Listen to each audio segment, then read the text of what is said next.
Welcome to the world of daily life stories. Don't forget to like and subscribe so you don't miss new stories. Enjoy listening. The confrontation in the clouds. Angela Carter stood at the check-in counter of the bustling Atlanta airport, her carry-on neatly packed with everything she needed for a 3-day judicial conference in Washington, D.C.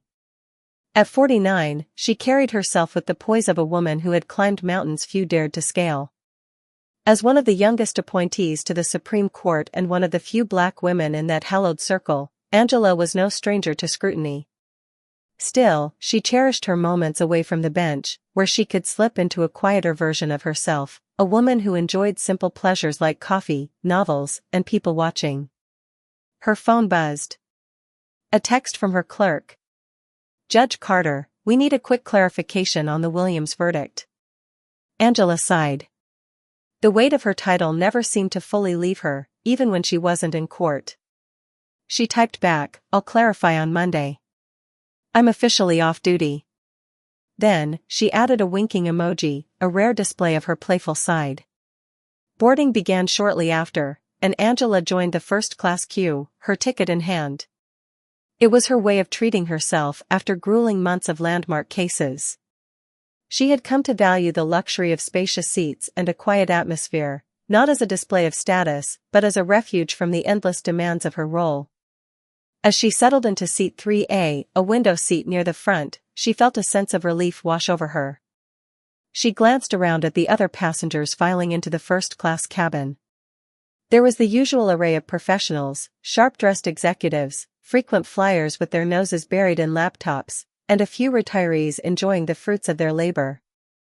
Angela removed her blazer, revealing a simple yet elegant cream blouse, and leaned back, ready for a quiet flight. That peace was interrupted when a man stepped into the aisle. He was tall, with salt and pepper hair slicked back in a way that spoke of expensive grooming. His tailored suit and leather briefcase screamed corporate elite. Angela noticed the look on his face, subtle but unmistakable suspicion.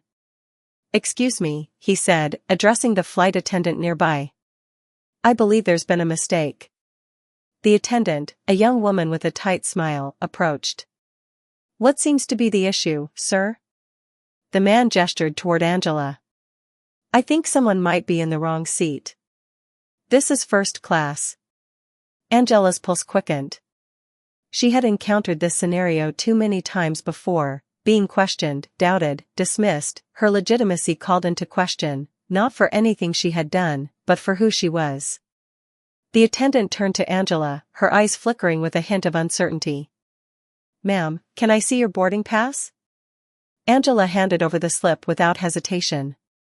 "Of course," she said, her voice calm but firm. The man folded his arms, his expression smug as if expecting validation of his suspicion. The attendant glanced at the boarding pass, her brow furrowing. "Seat 3A, she read aloud. She returned the ticket to Angela, her face reddening slightly. "It seems everything is in order," she said, her voice now tinged with embarrassment. The man was undeterred. "Are you sure? I mean, first class. It's easy to get turned around." Angela raised an eyebrow, locking eyes with him. "I assure you," she said evenly, "I know exactly where I am." The cabin had gone quiet, passengers now openly observing the exchange. Angela's seatmate, a young woman in a gray pantsuit, looked away awkwardly, while another passenger, a middle-aged man across the aisle, shook his head in disapproval. "Sir," the attendant interjected, trying to regain control of the situation, "Ms. Carter's ticket is valid for this seat." The man blinked, seemingly caught off guard by the formality of her name. "Well, it's just unusual," he stammered. "You don't look like the typical first-class passenger." Angela felt the familiar sting of those words, thinly veiled as an observation but loaded with prejudice. Her mind raced with responses. She could remain silent and let the moment pass, as she often had in the past, or she could confront it head-on. She chose the latter. "And what, exactly, does a first-class passenger look like?" she asked, her tone sharp but controlled. The man faltered, his confidence wavering under her steady gaze. "I didn't mean." "Actually," Angela interrupted, sitting up straighter, I'd love to hear what you meant. Do share. The attendant, sensing the growing tension, stepped in. Sir, perhaps we should move this conversation to another area. But Angela wasn't done. Years of being second-guessed, of working twice as hard to prove herself, of being underestimated in rooms full of people who didn't look like her, it all came bubbling to the surface. You see, she continued, her voice now carrying the authority she wielded in the courtroom, people often make assumptions about others based on superficial things. But assumptions, she added, her eyes boring into him, are rarely accurate. The man shifted uncomfortably, his bravado fading. Angela reached into her bag, pulling out a sleek leather portfolio. From it, she produced a card embossed with her name and title, The Honorable Angela Carter, Associate Justice, United States Supreme Court. She handed it to him without a word. The cabin went silent. The man's face turned an alarming shade of red as he read the card. He stammered an apology, which Angela accepted with a curt nod. The flight attendant handed the card back to Angela, her expression a mixture of awe and contrition. I'm so sorry for the misunderstanding, ma'am, she said. Angela slipped the card back into her portfolio. It's quite all right, she replied, though her tone suggested otherwise. As the man shuffled away to his seat, Angela leaned back, exhaling slowly. Her seatmate finally spoke. That was impressive, she said, her voice tinged with admiration. Angela managed a small smile. Sometimes, it's necessary. As the plane taxied down the runway, Angela stared out the window, the clouds stretching out endlessly ahead. She thought about the battles she had fought to get to where she was, the obstacles she had overcome. Moments like these were a reminder of how far society still had to go, but also of her role in helping it get there. This flight was supposed to be an escape, but instead, it had become another proving ground. Angela resolved to let it fuel her rather than drain her. Because every time she was doubted, she knew it was an opportunity to show the world what a woman like her could achieve. The flight of reflection.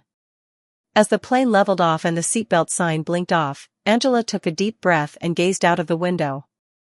The clouds stretched out in endless waves of white and gray, the sun catching their edges in hues of gold. She allowed herself a small smile, grateful for the serenity the view provided. She glanced briefly at the man who had questioned her, seated a few rows back now, his gaze glued to the in-flight magazine as though it held the secrets of the universe. His earlier smugness had dissolved into what she could only describe as embarrassed silence. Angela turned her attention to her book, a novel she had picked up months ago but never found the time to read. The story's protagonist, a resilient woman fighting against impossible odds, felt almost too familiar. She couldn't help but reflect on the parallels with her own life. Her path to the Supreme Court was anything but conventional. Growing up in Atlanta, the daughter of a high school history teacher and a community organizer, Angela's childhood was steeped in discussions of justice, civil rights, and the importance of education. Her father had a way of bringing history alive, weaving the struggles and triumphs of past generations into the fabric of her understanding of the world. Remember, he used to say, those who came before us didn't fight so you could stay silent. They fought so you could stand up, so you could thrive. Angela carried those words with her into every courtroom, every case, and every judgment. She thought of the countless barriers she had broken, from being the first in her family to attend college, to her landmark appointment to the Supreme Court. Yet, moments like today reminded her that breaking barriers didn't mean the world would always catch up with you. She put the book down, unable to focus. Instead, she reached for her journal, something she often carried but rarely used these days. Flipping to a blank page, she began to write. Today, I was reminded of why I do this work. It's not just about making decisions from the bench or interpreting the Constitution. It's about showing people, women, especially Black women, that they belong in spaces where they're often told they don't. It's about being visible, even when it's uncomfortable. The act of writing grounded her, helping her process the frustration lingering from the earlier exchange. She thought of her daughter, Maya, and the fierce debates they often had. At 23, Maya was unapologetically vocal about issues Angela had spent decades navigating with careful diplomacy. Maya would have demanded an apology on the spot, Angela thought with a wry smile. She admired her daughter's fire, though it often reminded her of her own younger self, before she learned the art of restraint, the power in controlled responses. Her thoughts were interrupted by a soft voice beside her. "Excuse me, Judge Carter?" Angela turned to see her seatmate, the young woman in the gray pantsuit. She seemed hesitant but curious, her hands nervously fidgeting with the edge of the magazine in her lap. "I couldn't help but overhear earlier," the woman continued, her cheeks reddening slightly. "I just wanted to say, the way you handled that was incredible. I'm not sure I could have stayed so composed." Angela offered a polite smile. "Thank you. But I've had a lot of practice." The woman chuckled nervously. "If you don't mind me asking, how do you deal with it? The assumptions, the bias? I mean, I'm just starting out in corporate law, and I already feel like I have to prove myself every day." Angela studied the woman for a moment. She saw in her the same mixture of ambition and uncertainty she had felt in her own early years. "It's not easy," Angela admitted. "There's no magic solution. But I've learned to focus on what I can control, my actions, my responses, my work. Every time someone doubts you, it's an opportunity to redefine their expectations." The woman nodded, her expression thoughtful. "Do you ever feel like it's exhausting, though? Always having to be on?" Angela's smile softened. "All the time. But I also remind myself of why I'm here. Why I fought so hard. To be in this seat, not just on this plane, but in every space I occupy. It's not just for me. It's for the ones who come after me. For women like you, and for my daughter, Maya. Representation matters. Visibility matters." The woman seemed to digest this, her eyes brightening with renewed determination. "Thank you," she said quietly. "That really means a lot." Angela nodded, returning to her journal as her seatmate turned back to her magazine. The interaction had reminded her of another reason she carried on despite the challenges, the chance to inspire others. She thought back to her own mentors, particularly Justice Olivia Reynolds, the first Black woman appointed to the Supreme Court and Angela's idol since law school. Justice Reynolds had been a towering figure in her life, both figuratively and literally, a woman of 6 feet who commanded rooms with her presence and intellect.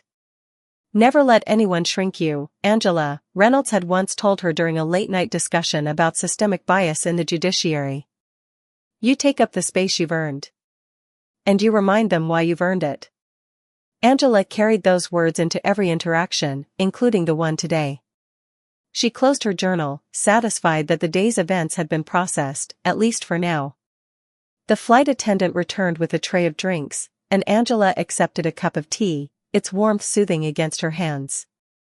She sipped it slowly, letting her thoughts drift to the conference ahead. The conference was on the evolving role of the judiciary in a rapidly changing society. Angela's keynote address was titled "Balancing the Scales, Justice in an Age of Division." The topic felt more relevant than ever, given the polarization she saw daily, not just in politics but in the way people perceived one another.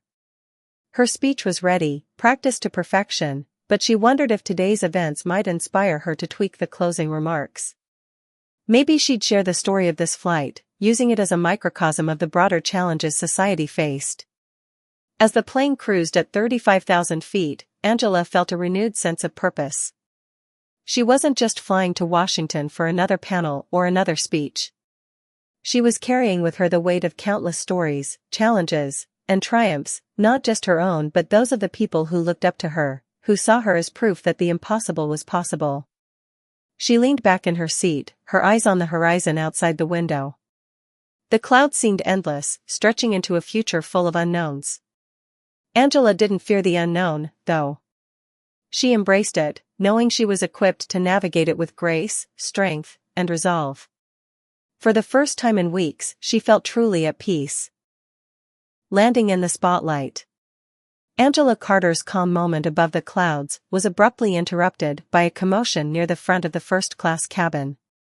She looked up from her tea to see a flustered flight attendant hurrying toward a passenger whose voice had risen loud enough to breach the soothing hum of the engines.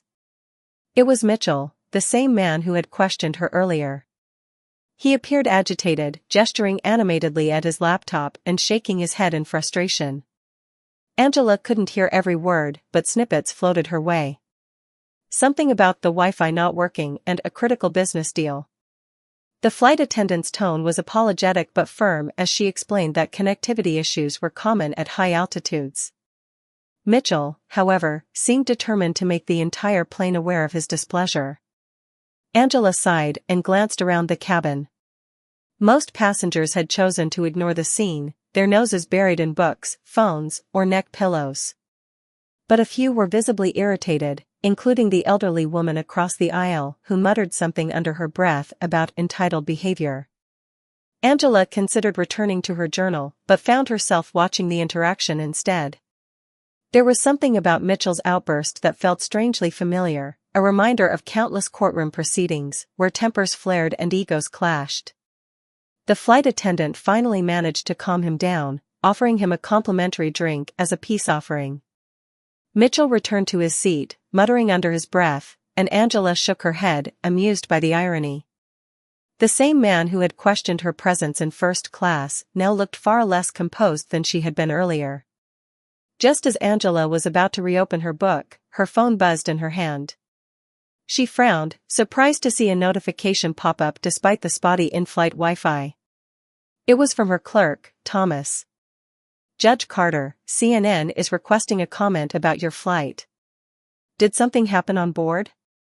Angela blinked, rereading the message. Comment? CNN?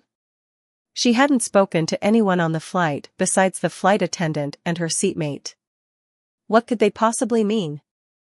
Before she could respond, another notification came through, this one from Maya. Mom, are you trending on Twitter right now? Please tell me you didn't make headlines for something embarrassing. Angela's heart sank. She quickly opened her browser, the connection slow but functional enough to load her name in the search bar. What she found made her stomach flip. A passenger from the economy section had recorded the earlier confrontation between Angela and Mitchell. The video, uploaded to social media, was now making its rounds with captions like, Supreme Court Judge Angela Carter gets questioned in first class. Black excellence in action, watch Judge Carter handle this with grace. When will we stop assuming who belongs where? The video had amassed tens of thousands of views, with comments flooding in from every corner of the internet. Angela groaned inwardly. She had spent her entire career navigating public scrutiny, but there was something particularly invasive about going viral for what she considered a mundane, albeit frustrating, moment. Her seatmate, noticing Angela's sudden shift in demeanor, leaned over. Everything okay? Angela hesitated, then turned her phone so the woman could see the screen. Oh, the woman said, eyes widening. Well, I guess it was bound to happen. People love sharing everything these days. Angela sighed. I just wanted a quiet flight. The woman offered a sympathetic smile. If it's any consolation, the comments are overwhelmingly positive. People are inspired by how you handled the situation. Angela wasn't sure if that was a consolation or not. She had never sought to be anyone's inspiration, at least not outside of her professional work. She had always preferred to let her decisions on the bench speak for themselves. But now, here she was, a viral sensation for simply existing in a space where someone had decided she didn't belong.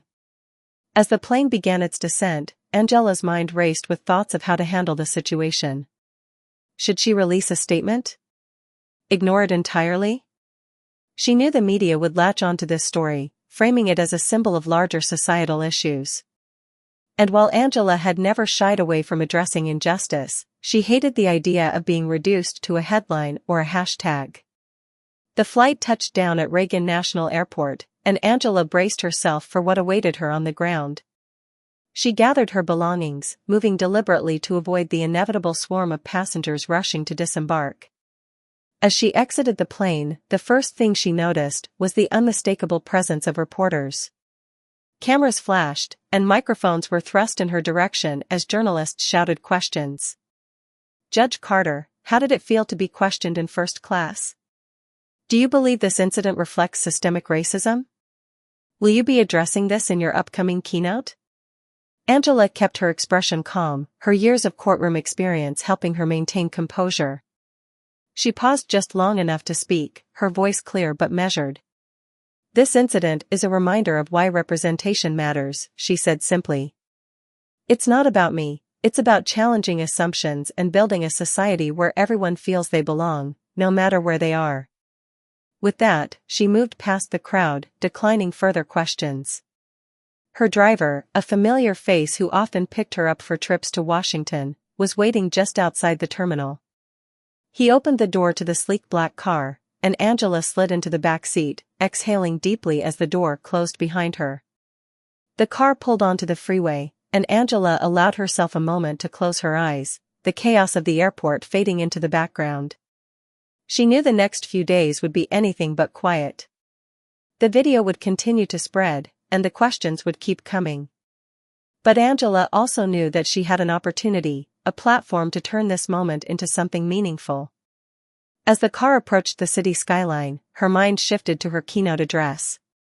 Perhaps this incident wasn't just a disruption, but a reminder of the very challenges she had dedicated her life to addressing. She reached for her notebook, jotting down new ideas for the speech. Visibility isn't just about being seen. It's about changing what people expect to see. It's about breaking barriers, challenging assumptions, and paving the way for those who come after us. Angela smiled to herself, her determination renewed. The world might throw challenges her way, but she would continue to rise above them, just like the plane soaring into the sky, heavy but unstoppable. The keynote that changed everything. The next morning, Angela Carter stood at the podium in the grand ballroom of the Washington Convention Center.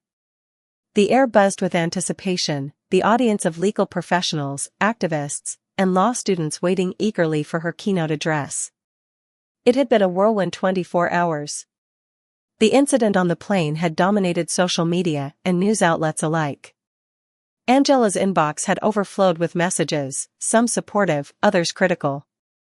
Offers for interviews poured in, but she had declined them all. This, Angela decided, would be her response. Not a tweet or a press release, but her words, delivered directly to the people who mattered most, those shaping the future of justice and equality. She adjusted the microphone and took a steadying breath. The sea of faces before her blurred momentarily, and she reminded herself why she was here. Not for herself, but for the ideals she had sworn to uphold. Good morning, she began, her voice calm but firm. When I was first invited to deliver this address, I had planned to speak about constitutional interpretation and its role in modern jurisprudence. But recent events have given me reason to shift my focus. A ripple of murmurs passed through the audience. Yesterday, I was reminded of something I've known my entire life, Angela continued, her gaze sweeping the room. No matter how far we've come, no matter what titles we hold or achievements we've earned, there will always be those who question our place in the world. And sometimes, the loudest voices of doubt come not from others, but from within ourselves. The room fell silent, the weight of her words sinking in. She recounted the events on the plane, not as a complaint but as an illustration. She described the subtle yet pervasive nature of assumptions, how they could chip away at one's confidence and sense of belonging. But this isn't a story about injustice, Angela said, her tone shifting. It's a story about resilience. About choosing, time and again, to rise above. She paused, letting the words settle, before continuing. I did not respond to that incident with anger or defensiveness, because I have spent my entire career learning to channel those feelings into something more powerful, action. And that, I believe, is the essence of justice. Not revenge. Not retribution. But the courage to confront prejudice with integrity and the determination to dismantle it, brick by brick. The audience erupted in applause, but Angela raised a hand to quiet them. This is not just my story, she said. It is the story of countless others who have faced similar moments of doubt, dismissal, and discrimination. And it is the story of those who have chosen to fight, not with fists, but with their minds, their hearts, and their relentless pursuit of equality. She stepped back from the podium briefly, reaching for a glass of water. As she did, her eyes scanned the crowd. She saw young law students taking feverish notes, veteran attorneys nodding in agreement, and activists leaning forward, eager to catch every word. Angela set the glass down and leaned into the microphone. "Representation matters," she said, her voice steady and resolute. "Not because it's about filling quotas or checking boxes, but because it changes the narrative. When someone like me, a black woman, the daughter of a history teacher and a nurse, sits on the Supreme Court, it sends a message to every young person watching. It tells them, you belong. You are enough. You can rise." The applause was thunderous this time, but Angela wasn't finished. "Yet belonging is not just about being in the room," she continued. "It's about making the room bigger. It's about creating spaces where no one has to justify their existence or prove their worthiness. And that is the challenge I leave with all of you today, to examine your own assumptions, to question the systems that perpetuate inequality, and to use your voices, your votes, and your positions to build a more inclusive world." Angela's final words hung in the air, heavy with purpose. Because justice is not a destination. It's a journey we must take together, one step at a time, until the weight of prejudice can no longer hold us down. The audience rose to their feet, the applause echoing through the ballroom like a tidal wave. Angela stepped back from the podium, her heart pounding, not from nerves, but from the overwhelming sense of connection. She had not just spoken to the crowd, she had spoken with them, to their hopes, their fears, their shared humanity. As the applause continued, Angela spotted Maya in the front row, her face glowing with pride. Beside her was Sarah, Angela's sister, who had flown in that morning to surprise her. They clapped louder than anyone else, their smiles reflecting the deep bond of family and shared history. After the speech, Angela was swarmed by attendees eager to shake her hand, share their stories, and thank her for her words. She listened patiently, offering encouragement and advice where she could. But it wasn't until she returned to her hotel room that the gravity of the moment truly hit her. She sank into a chair by the window, gazing out at the city lights. Her phone buzzed with a message from Maya. "You crushed it, Mom. They'll be talking about this for years. Proud to be your daughter." Angela smiled, tears welling in her eyes. She thought about her father's words, that the heaviest things could rise if given the right conditions. She had risen, not just for herself, but for all those who had come before her and all those who would follow. And as she sat there, the weight of the world momentarily lifted, Angela felt an unshakable sense of peace. Because this was more than a keynote or a viral moment. This was a step forward, a step toward a world where no one would have to prove their worth simply to take their place.